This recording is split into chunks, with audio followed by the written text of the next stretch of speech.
होते आणि कर्म पवित्र झालं की मनुष्याचा सर्व दृष्टीने नाश होतो. फिजिकली, मेंटली, इंटेलेक्च्युअली सर्व नाश होतो माणसाचा. माझ्या आयुष्यात मी नाश झालेली माणसंही पाहिलेली आहेत, सत्पुरुषही पाहिलेले आहेत आणि नाश झालेलीही पाहिजे. फालतू वासनांच्या आहारी जाऊन फालतू वासना, ज्याची गरज नाही अशा गोष्टींची वासना आपण धरतो. ते वासना पुरी करण्यासाठी जीवाची यातायात करतो आणि शेवटी फक्त पदरी बर्बादी येते. पण जे आहे, जो क्षण प्राप्त आहे, जे काय प्राप्त आहेत, कधीही आनंदाने, कारण मनुष्याचं मन पुढे असते, अनपेक्षा राहत नाही, शुची राहत नाही, पवित्र राहत.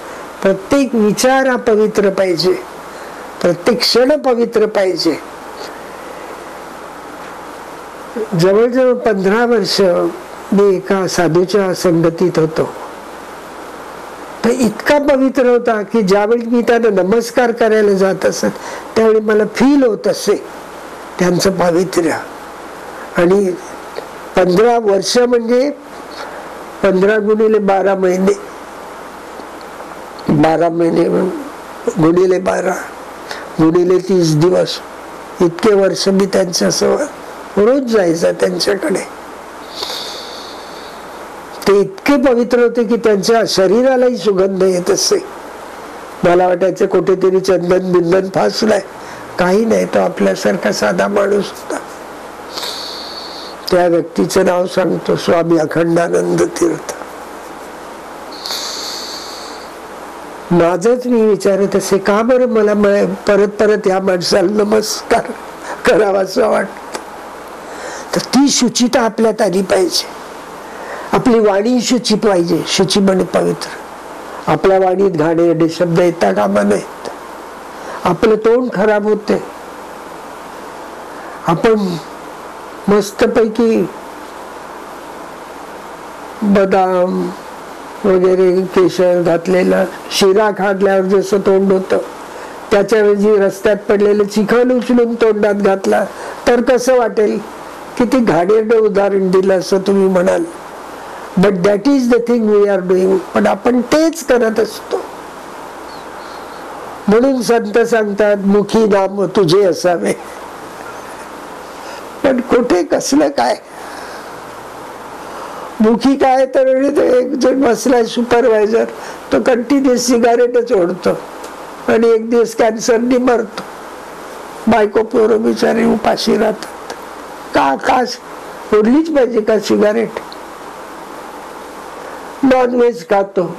अरे ज्यांनी काही तुमचा गुन्हा केला नाही त्यांची हत्या करून, त्यांचं कालवण करून, आमटी करी करून तुम्ही ते खाता. मनाला काहीच लाज नाही वाटत का की ज्यांनी आपले काहीच बिघडवलेलं नाही त्यांना त्यांची आपण हत्या करतो? आणि ही शुचिता आहे का? स्वतःलाच विचारा, हे पवित्र आहे का? अनेक नॉनव्हेज सूप निघालेले आहेत. तुम्ही बोलाल, विचाराल की अहो तुम्ही परमार्थावर बोलता की समाजकारणावर बोलता? समाजकारण आणि परमार्थ या दोन गोष्टी नाहीत, एकच आहेत. जीवन हाच परमार्थ आहे. गाडेरडी सूप पिऊन त्यांचं रक्त तुम्ही आपल्या शरीरात घेता. शरीर कोणाचंही, मग ते प्राणी मात्राचं, सर्व रोगमय असते. तो रोग आपण आपल्यात घेतो. बोलताना दुःख होते पण हे सांगावं लागतं. कृष्णाने आपला एक शब्द वापरून स्वतःला वाचवून घेतला, शुची, आणि लगेच पुढे सरकला, दक्ष. पण हे कळण्यासाठी, शुची राहण्यासाठी की भक्त होण्यासाठी की कशासाठी, माणसाला दक्ष राहावं लागते. दक्ष म्हणजे अटेंटिव्ह. बी अटेंटिव्ह, टोटल अटेन्शन, संपूर्ण लक्ष तुम्ही या आत्मविद्येकडे द्या, जीवनाकडे द्या. स्वतःचं जीवन उन्नत करण्यासाठी काय काय करता येईल याचा विचार करा. त्याला दक्षता म्हणतात. वेळेवर आपण ऑफिसला जाणं एवढी दक्षता पुरी नाही होत. त्याने फार तर तुमचा पगार कापला जाणार नाही एवढं निश्चित. You have to be very much attentive in life. दक्ष. आता पुढे उदासीन. उदासीन बोलल्याबरोबर लोकांच्या पुढ्यात कोणतरी रड थोबाड्या येतो. उदासीन बसलाय. तो अर्थ गीतेत नाही हो. गीतेत अर्थ उद आसीन, ज्याचं आसन उंच आहे त्याला उदासीन म्हणतात. आपण मराठीत अर्थ फार वाईट घेतलेला आहे. का उदासीन होऊन बसलाय, का रे बाबा उदास झालायस तू, असा अर्थ नाही त्याच.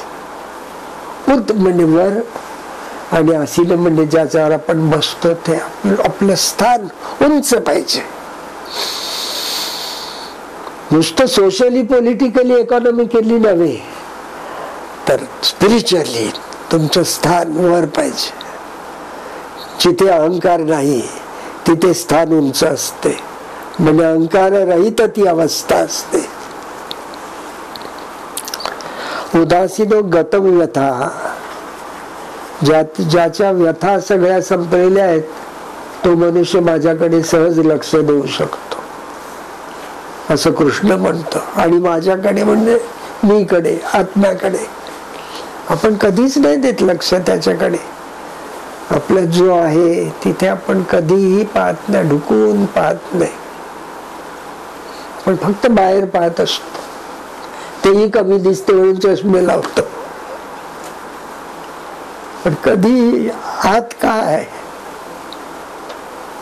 मी कोण आहे, मी कुठून उपस्थित, कुठून उदय पावतो मी, व्हॉट इज माय सोर्स.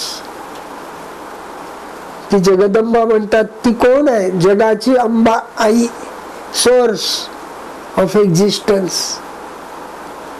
ते तुम्ही आहात, आत्मा आहे.